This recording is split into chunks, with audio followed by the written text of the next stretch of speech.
بسم اللہ الرحمن الرحیم۔ شروع اللہ کے نام سے جو بڑا مہربان نہایت رحم والا ہے۔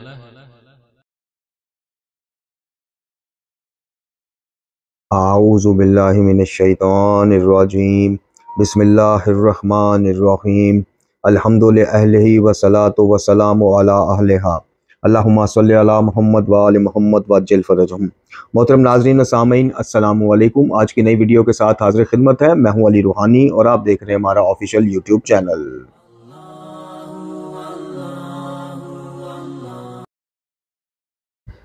محترم ناظرین و سامعین، آج کی ہماری ویڈیو ہمارے ماہ رمضان المبارک کے خصوصی دروس کا تیسرا سلسلہ یعنی تیسرا درس وہ آپ کی خدمت میں پیش کریں گے۔ آج کے درس کے جو عنوانات ہیں، سب سے پہلے ماہ رمضان المبارک کے تیسرے روزے کی دعا ترجمہ کے ساتھ آپ کی خدمت میں پیش کی جائے گی۔ اس کے بعد غفلت کیا ہے، غفلت کے اثار و نتائج کیا ہیں اور غفلت سے بیداری کیسے ممکن ہے، اس ضمن میں آپ کی خدمت میں انشاءاللہ قرآن اور تعلیمات اہل بیت سے جو ہیں اقتباسات پیش کیے جائیں گے، اور ویڈیو کے آخری حصے میں ہم فضیلت تلاوت قرآن مجید، فرقان حمید اور قرآن مجید کی ہمارے بارے میں جو روز قیامت شکایت وہ لگانے والا ہے اس ضمن میں مختصراً سی گفتگو کریں گے انشاءاللہ۔ لیکن درس کا باقاعدہ آغاز کرنے سے پہلے ایک گزارش تھی جو میں ان اپنے ویورز جو ہماری ویڈیوز دیکھتے ہیں ویورز ان کی خدمت میں پیش کرنا چاہتا ہوں کہ دیکھیے، کچھ لوگوں کو یہ غلط فہمی ہے اور ہم پہ بہتان بھی لگاتے ہیں اور مختلف فارم پہ اس کا تذکرہ بھی کرتے ہیں کہ ہمارے جتنے تبلیغاتی سلسلے ہیں یا قائد کے اوپر دروس ہیں یوٹیوب کے اوپر، ان کا مقصد ڈالر کمانا ہے، ارننگ ہے۔ ہماری ویڈیوز کو، ہمارے چینل کو وزٹ کیجئے، ہماری ویڈیوز کے ویوز لیجئے اور کسی بھی یوٹیوبر سے یا یوٹیوبر سے کسی دوست سے ریلیٹڈ کسی بھی پرسنالٹی سے ان سے پوچھیں کہ کیا یہ چینل ڈالر کما رہا ہوگا، وہ آپ کو خود ہی بتا دیں گے۔ ہم اس میں مزید کچھ نہیں کہیں گے، آپ کسی سے بھی جا کے اس کو وہ چیک کروائیں۔ ابھی جو ایک گزارش آپ سے کرنے لگا ہوں، اس سے پہلے یہ ڈالر شالر والی بحث اس لیے کی بات اس لیے کی کہ تاکہ آپ یہ نہ سمجھیں کہ جو اب بات کرنے لگا ہوں یہ میں شاید اس ضمن میں کرنے لگا ہوں۔ دیکھیے، ہمیں کچھ یوٹیوب سے جو مفادات بھی ہیں وہ یہ ہیں کہ یہ ایک بہترین ذریعہ تبلیغ بن گیا ہے آج کل ماشاءاللہ۔ آپ کسی ملک میں بیٹھے ہیں، کسی کونے میں بیٹھے ہیں، جہاں یوٹیوب کی سروس ہے وہاں آپ تک یہ سلسلے ہمارے ہیں یا دیگر جو تبلیغی سلسلے ہیں، اسلامی اصلاحی سلسلے ہیں، وہ پہنچتے ہیں۔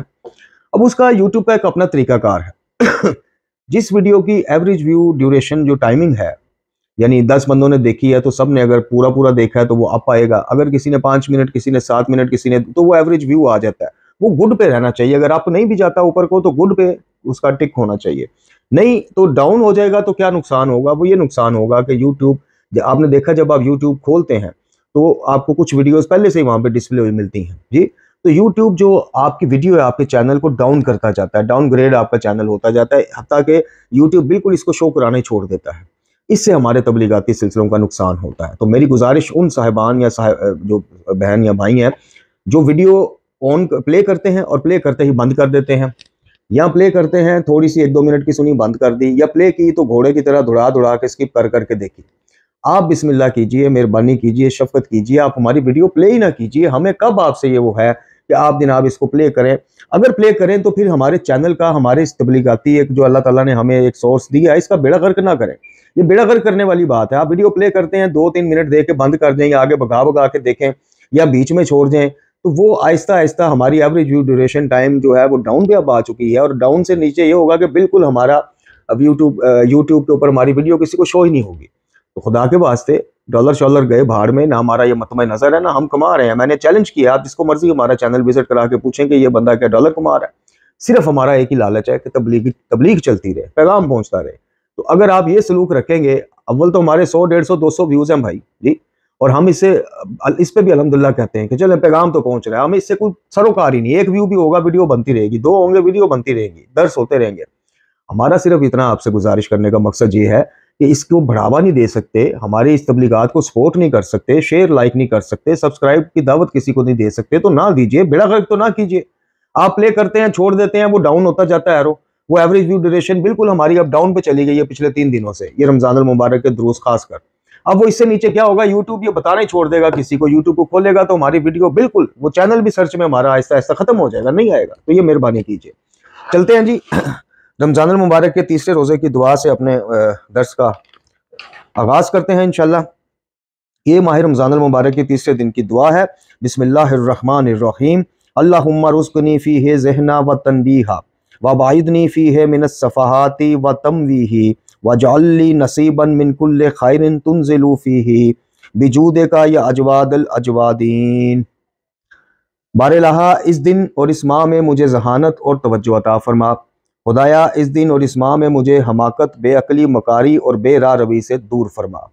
پروردگارہ آج اور اس ماہ مبارک میں جو بھی خیر و نیکی نازل ہو اس میں میرے لیے حصہ قرار دے۔ اپنے جود و بخشش کے ذریعے رحم فرما اے سب سے زیادہ بخشش کرنے والے۔ تو یہ ماہ رمضان المبارک کے تیسرے روزے کی دعا جو آپ کی خدمت میں پیش کی۔ اب چلتے ہیں جی ہمارا جو وہ ہے غفلت کے حوالے سے جو آج کا موضوع ہے۔ سب سے پہلے جناب امیر جناب امام جعفر صادق علیہ السلام اور جناب امام حسن مجتبیٰ علیہ السلام کے 3 کو اقوال جو ہے آپ کی خدمت میں پیش کرتے ہیں کہ غفلت سے بچنے کے لیے آپ نے کیا فرمایا۔ جناب امیر یعنی علی بن ابی طالب علیہ السلام فرماتے ہیں کہ جان رکھو غفلت گمراہی ہے۔ امام جعفر صادق علیہ السلام نے فرمایا کہ جب شیطان جیسا دشمن موجود ہو تو پھر غفلت کس لیے؟ بھئی جب پتہ ہے کہ ایک خبیث، ایک ہمارا ازلی دشمن جو ہے ہمارے پیچھے لگا ہے اور موجود ہے اور ہمارا اس پہ یقین ہے کہ شیطان ہے، تو پھر امام فرماتے ہیں پھر غفلت بندہ خدا غفلت کس لیے؟ پھر غفلت سے جاگ۔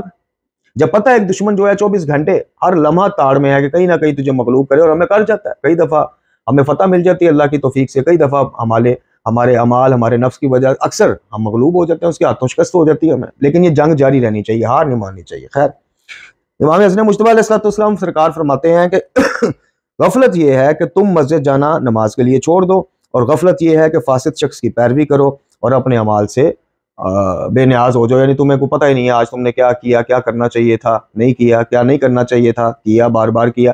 ان چیزوں سے تمہیں جب فرق ہی نہ پڑے کیا کھویا کیا پایا، تو پھر سمجھو کہ تم غفلت کا شکار ہو۔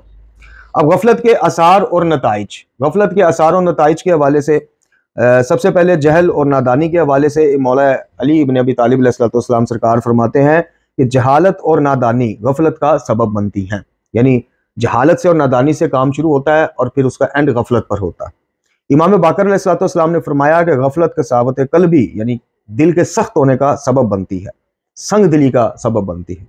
پھر جناب امیر فرماتے ہیں کہ جس کی غفلت طولانی ہو جائے، طول پکڑ جائے، غفلت میں ہی ڈوبا رہے، وہ جلدی ہلاک ہو جاتا ہے، اس کی ہلاکت یقینی۔ پھر اسی طرح جناب امیر پھر فرماتے ہیں کہ غفلت دل کی بصیرت کو ختم کر دیتی ہے۔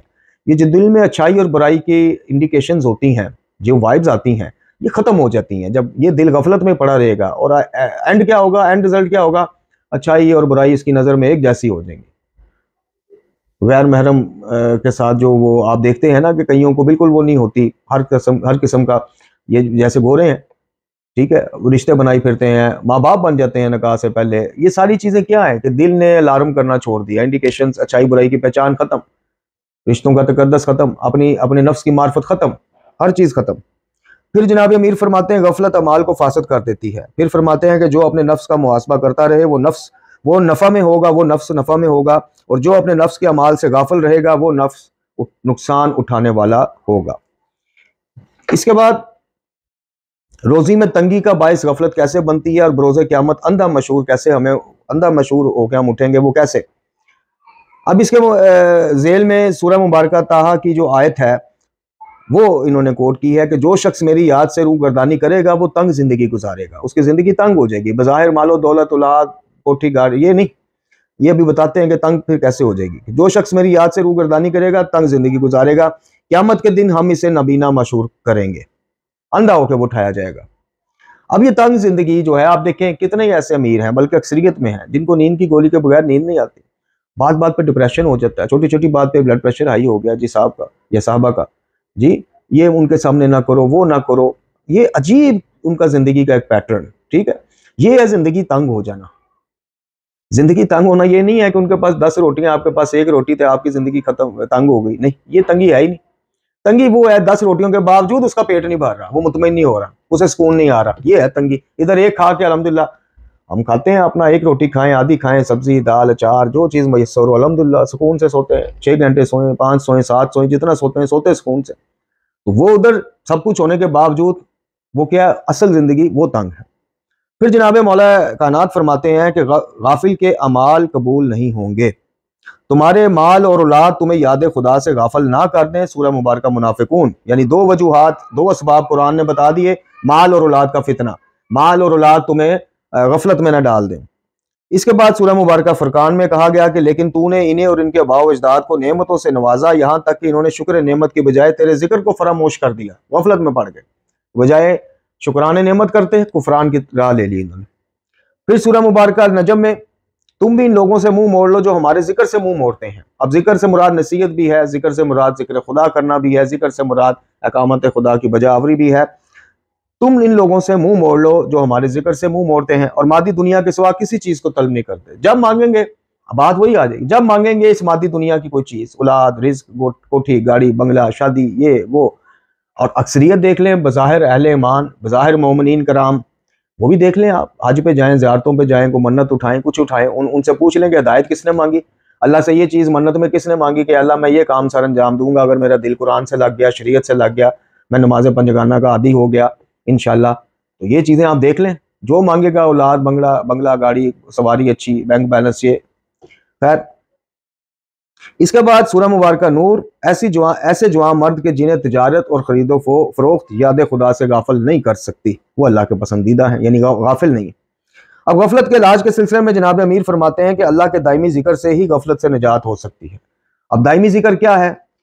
بظاہر تو یہ ہے کہ جی ہر وقت تسبیح ہاتھ میں ہو اور ذکر چلتے پھرتے اٹھتے بیٹھتے ہوتا رہے، وہ بھی ایک وہ ہے. لیکن دائمی ذکر، خوف خدا کی موجودگی کا یقین ہر لمحہ، ہر معاملے میں کہ خدا دیکھ رہا ہے، میں اس کو نہیں دیکھ سکتا، وہ مجھے دیکھ رہا ہے، یہ ہے دائمی ذکر. یہ روایات کا، میں کچھ روایات کا خلاصہ آپ کی خدمت میں پیش کر رہا ہوں. وہ بھی ذکر ہے، وہ بھی آپ اپنی زبان پاک رکھیں، ذکر خدا سے معطر رکھیں، درود شریف سے معطر رکھیں. لیکن جو اس کا مفہوم ہے وہ یہ ہے کہ خوف خدا آپ کی زندگیوں میں نظر آنا چاہیے، وہ دائمی ذکر میں آ جائے گا.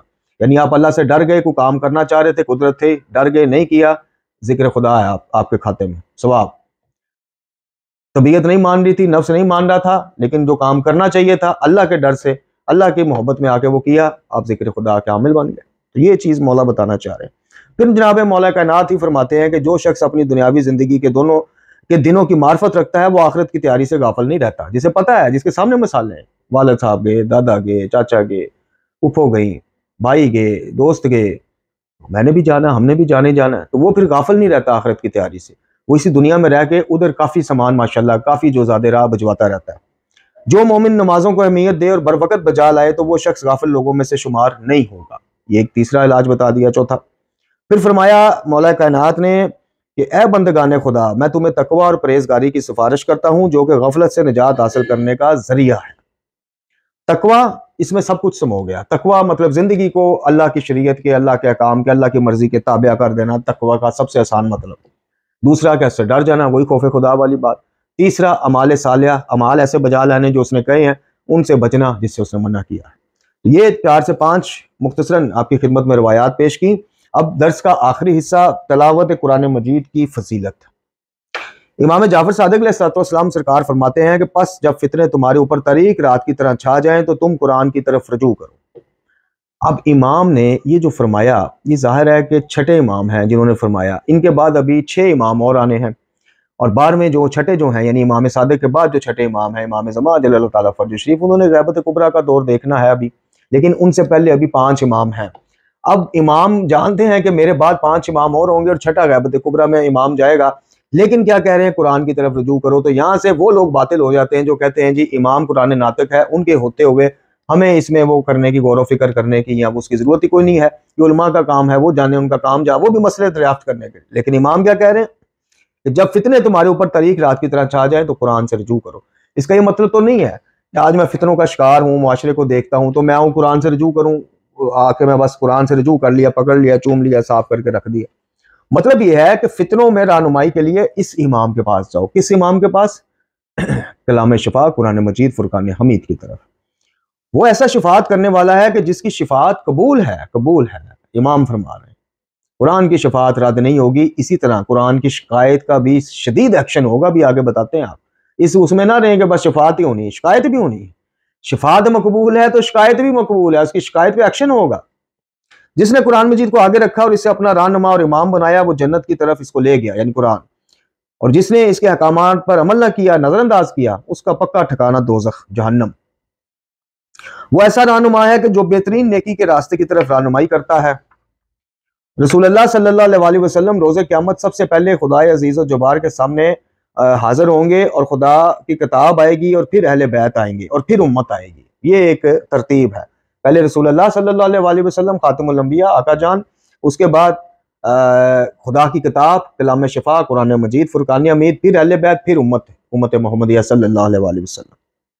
اور پھر رسول اللہ نے فرمایا کہ وہاں میں تم سے سوال کروں گا۔ اب سنیے، یہ روایت رسول اللہ سے بتا رہے ہیں امام، کہ رسول اللہ بتاتے ہیں کہ یہ سب آ جائیں گے، میں آؤں گا، کتاب خدا آئے گی، اہل بیت آئیں گے، امت آئے گی، پھر میرا تم سے وہاں سوال ہوگا کہ ہاں اب بتاؤ کہ کتاب خدا اور میرے اہل بیت کے ساتھ تم نے سلوک کیا کیا کیا۔ سبحان اللہ۔ اب آؤ ذرا سامنے، اب یہاں صرف اہل بیت کی بات نہیں ہے، اس سے پہلے قرآن کی بات ہے، اور اہل بیت سے پہلے رسول اللہ فرما رہے ہیں کہ میرے بعد کتاب خدا آئے گی۔ مقصد صرف یہ ہے کہ اہل بیت کا دامن پکڑ کے قرآن کو فراموش کر دینے والے ہوشیار ہو جائیں، ابھی وقت ہے، سانسیں چل رہی ہیں۔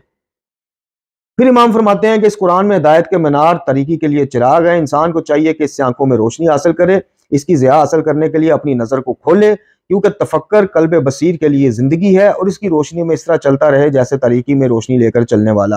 امام صادق علیہ السلام امیر المومنین کی ایک وصیت اپنے صاحب کو بتاتے ہوئے کہتے ہیں کہ ان کی ایک وصیت یہ بھی تھی کہ آگاہ ہو جاؤ، قرآن ہدایت ہے اور دن میں نور ہے، اور طریق راتوں میں بھی نور ہے، یعنی دن ہو رات ہو، اس کا نور تھمتا نہیں، ختم نہیں ہوتا۔ رسول اللہ صلی اللہ علیہ وسلم کے فرمان کے مطابق قرآن ضلالت سے بچانے والا ہے، اندھے پن کو امور شرع میں بیان کرنے والا ہے، غلط کاریوں سے نجات دینے والا ہے، ظلمت کفر میں نور ہے، بدعات میں حق کی روشنی ہے، ہلاکت سے بچانے والا اور گمراہی میں رشد و ہدایت دینے والا، فتنوں میں حق کا بیان، دنیا سے آخرت کی طرف پہنچانے والا۔ اس میں تمہارے دین کا کمال ہے، جس نے حدود قرآن سے تجاوز کیا وہ دوزخی جہنمی، یعنی قرآن کی حدود سے تجاوز۔ قرآن نے اگر روک دیا کہ دعا صرف اللہ سے، آپ نے عقیدے کے نام پہ دیگر ہستیوں سے بھی دعا کو جائز قرار دیا، تو رسول اللہ فرما رہے ہیں کہ پکا جہنمی۔ امام صادق علیہ السلام فرماتے ہیں قرآن روکنے والا اور حکم دینے والا ہے، وہ حکم دیتا ہے جنت کا اور روکتا ہے جہنم میں جانے سے۔ اس کے بعد اس کی مختلف آیات کی تلاوت کا ثواب اور اسی طرح کیفیت تلاوت کیا ہونی چاہیے، اس پہ انشاءاللہ کل گفتگو کریں گے۔ لیکن اب قرآن مجید کی شکایت آخر میں بس سنتے جائیں۔ امام صادق علیہ السلام فرماتے ہیں کہ 3 چیزیں اللہ سے شکایت کریں گی۔ وہ غیر آباد مسجد جس میں، یعنی مسجد تو بن گئی، اب اس میں نمازی کوئی نہیں آتا، نماز کو نہیں پڑھتا۔ دوسرا وہ عالم حق جو جاہلوں میں گھر گیا ہے اور کوئی اس سے مسئلہ نہیں پوچھتا، کوئی اس سے رہنمائی نہیں لیتا۔ تیسرا قرآن مجید جو گرد آلود ہو اور اس کو پڑھنے والا ہی کوئی نہ ہو۔ اور یہ قرآن مجید میں رسول اللہ صلی اللہ علیہ وسلم کی شکایت کا احوال قیامت میں جو ہونی ہے وہ لکھا ہوا ہے، پڑھ لیجئے گا۔ رسول اللہ فرمائیں گے یا رب میری اس امت نے یا ان افراد نے، مطلب خلاصہ بتا رہا ہوں، قرآن کو بالکل نظر انداز کیے رکھا، اور رسول کی اگر شفاعت قبول ہے انشاءاللہ ہم رسول اللہ صلی اللہ علیہ وسلم کی شفاعت کے محتاج قائل، اور ہے ہی ہمارے پلے شفاعت رسول صلی اللہ علیہ وسلم، سرکار آقا کریم اور ان کی آل اولاد ہمارے حق میں شفاعت کریں گی، ورنہ یہ اعمال تو ہمارے ادھر ہی -+ ہو جانے۔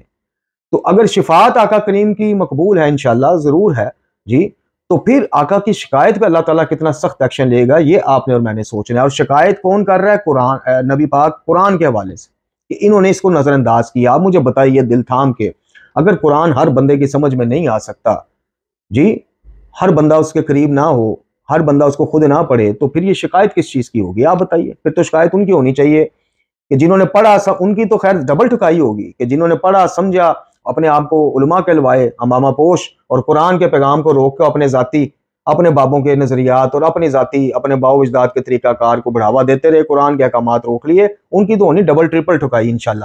آپ اور میں بھی بیچ میں رگڑے جائیں گے، چونکہ ہم میں پابند قرآن نے، شریعت نے نہیں کیا۔